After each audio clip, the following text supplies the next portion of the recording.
अस्सलामुअलैकुम, programmer Cheema here.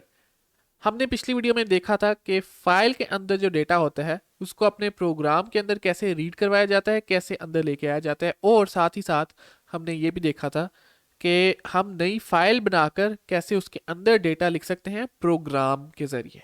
Alright, लेकिन इस पूरे प्रोसेस में हमने स्ट्रिंग्स के साथ खेलना होता है, स्ट्रिंग मैनिपुलेशन करनी पड़ती है, स्ट्रिंग्स को बदलना पड़ता है, तब्दील करना पड़ता है। तो वो सब कैसे करते हैं हम ये सीखेंगे इस वीडियो में। तो अब हम वी एस कोड की तरफ चलते हैं। ये है हमारा वी एस कोड और यहाँ एक स्ट्रिंग है सेंटेंस। अस्सलामुअलैकुम, प्रोग्रामर चीमा है, जो मैं हर वीडियो के स्टार्ट पे कहता हूँ। मैं देखना चाहता हूँ कि इसके अंदर चीमा है कि नहीं। तो वो कैसे होगा? वो इस तरह से होगा कि हम यहाँ करेंगे इफ सेंटेंस डॉट फाइंड। जो सेंटेंस है वो एक स्ट्रिंग है, और स्ट्रिंग क्या है? एक क्लास है। और सेंटेंस जो है ये स्ट्रिंग क्लास की इंस्टेंस है। और हमें पता है कि क्लास जो है वो वेरिएबल्स और फंक्शंस का मजमूआ होता है, लिहाजा इस स्ट्रिंग के भी कुछ फंक्शंस होंगे, और फाइंड उन सारे फंक्शंस में से एक फंक्शन है। ये जो स्ट्रिंग क्लास है ये हम आईओ स्ट्रीम से लेते हैं। तो यहाँ हमें लिखा है इफ सेंटेंस डॉट फाइंड। क्या फाइंड करना है? जीवा इज नॉट इक्वल टू -1। तो यहाँ क्या हो रहा है इस कंडीशन में? इसमें यह हो रहा है कि हम कह रहे हैं कि सेंटेंस जो है उसके अंदर फाइंड करना है चीमा को। और जब ये फाइंड करेंगे हम चीमा, तो बेसिकली होगा ये कि इस पूरे जुमले में जहां भी इसे चीमा मिलेगा ना, मसलन यहाँ जाहिर है चीमा मिलेगा इसे, तो ये जहां पड़ा है सी, उसकी पोजीशन हमें मिल जाएगी। ऑलराइट, और अगर फर्ज करो कि चीमा नहीं होता इस सेंटेंस के अंदर, तो फिर ये -1 रिटर्न करता, या फिर S T D npos return करता। अब I think it's string npos. तो एन को पोज का मतलब है कि नल पोजीशन, या आई डोंट नो, इस तरह से एक टर्म इन्होंने डाली हुई है। तो अगर एन पोज नहीं है फाइंड में, तो इसका मतलब यह है कि इसे चीमा मिल गया। तो मैं लिख देता हूँ सी आउट चीमा इज हेयर। और अगर चीमा नहीं मिला तो फिर हम करते हैं एल्स सी आउट नो चीमा। ऑलराइट, तो ये थोड़ी सी फनी बात है, बट अब मैं इसको रन करता हूँ। Serial F5। ये देखें, इसने कह दिया चीमा इज हेयर, क्योंकि जाहिर है कि फाइंड ने चीमा को तलाश कर लिया, क्योंकि चीमा है सेंटेंस के अंदर। तो फर्ज करें कि मैं चीमा को हटा देता हूँ, प्रोग्रामर बिलाल। ऑलराइट, अब यहाँ चीमा नहीं है, तो अब क्या होगा इसके साथ? अब हम देखते हैं सीरियल F5। तो देखें, अब इसने कहा है नो चीमा। वो इसलिए क्योंकि चीमा नहीं है और फाइंड को चीमा नहीं मिला। इस तरह से हम सेंटेंस के अंदर ढूंढ सकते हैं, मतलब किसी भी स्ट्रिंग के अंदर हम चीज़ों को ढूंढ सकते हैं, पूरे पूरे जुमलों को ढूंढ सकते हैं, and so on so fourth. अच्छा, फर्ज करें कि मुझे चीमा मिल गया इधर। ठीक है, मैं लिख देता हूँ चीमा। चीमा मिल गया, और अब मैं चाहता हूँ कि चीमा की बजाय बिलाल आ जाए। तो वो कैसे होगा? स्ट्रिंग के अंदर एक फंक्शन है रिप्लेस का, जिसके ज़रिए हम रिप्लेस कर सकते हैं चीमा को। तो मैं चाह रहा हूँ चीमा को बिलाल में कन्वर्ट कर दूँ।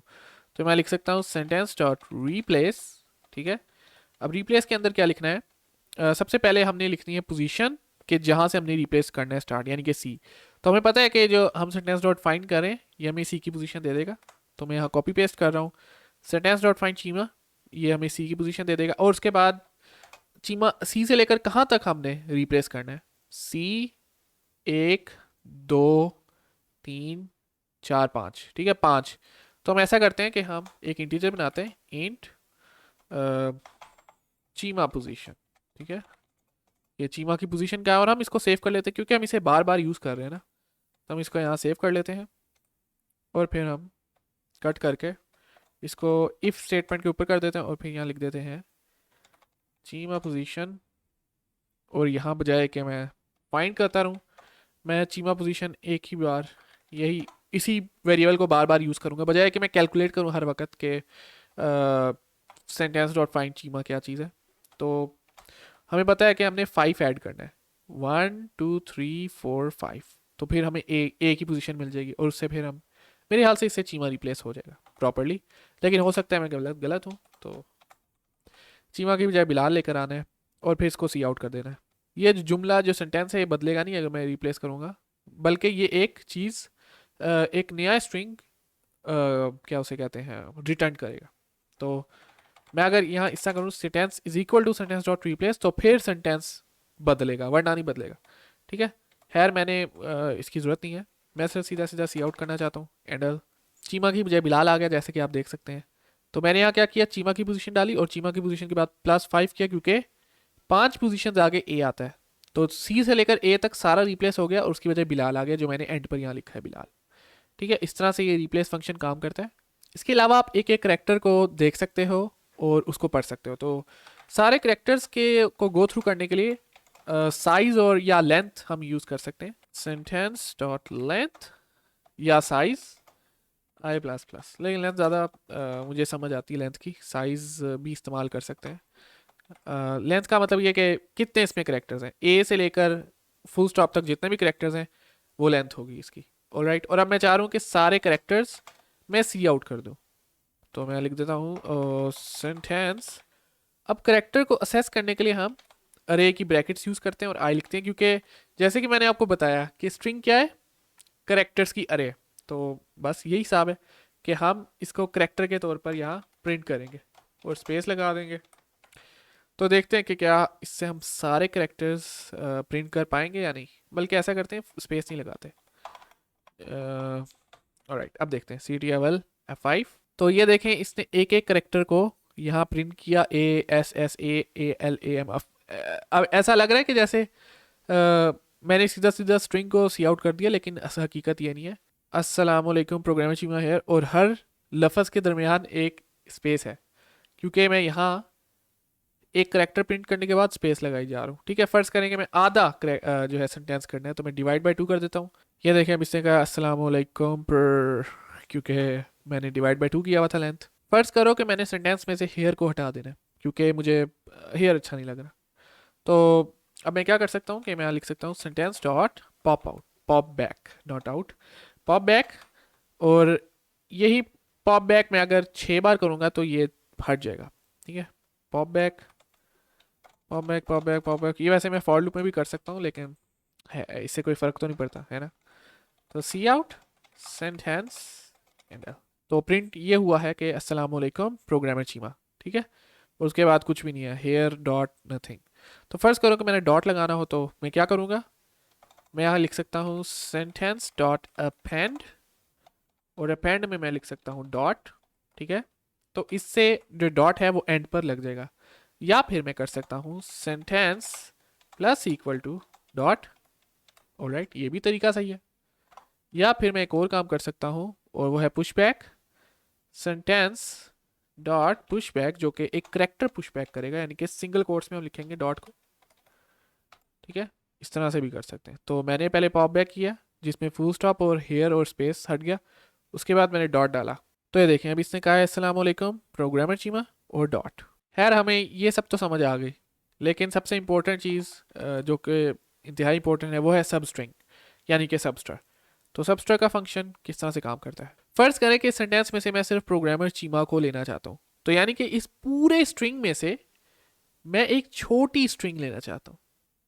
ऑलराइट, तो वो कैसे हम कर सकते हैं, हम यहाँ लिख सकते हैं सेंटेंस डॉट सब स्ट्रिंग, यानी कि सब स्ट्रिंग ऑफ सेंटेंस। मैं यहाँ से निकालना चाह रहा हूँ एक छोटी स्ट्रिंग बड़ी स्ट्रिंग में से, जो कि एक आम केस है और हम आमतौर पे इसको बहुत यूज़ करते हैं स्ट्रिंग मैनिपुलेशन में, सब स्ट्रिंग के फंक्शन को।